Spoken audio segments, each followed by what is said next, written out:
అర్థమవుతుంది. వరాహస్వామి కన్నా ముందు ఉన్న శక్తి వారాహిదేవి. చాలా విచిత్రం అది.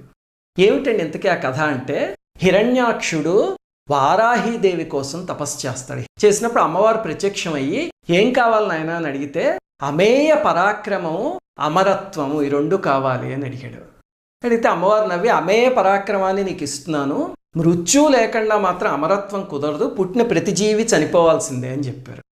అప్పుడు వాడు ఆలోచించి కొంచెం తెలివితేటలు ఉపయోగించి ఏం చేశాడంటే, సరేనమ్మా అయితే ఇంకో వరం కోరుకుంటా, నువ్వు తప్ప నన్నెవరూ చంపకూడదు అంటే తథాస్తు అన్నారు. వెంటనే నేను నీ భక్తుణ్ణి కాబట్టి నువ్వు కూడా నన్ను చంపకూడదు అన్నాడు.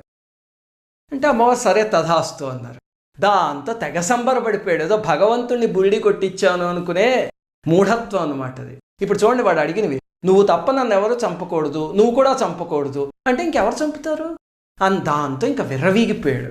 అప్పుడు అమ్మవారు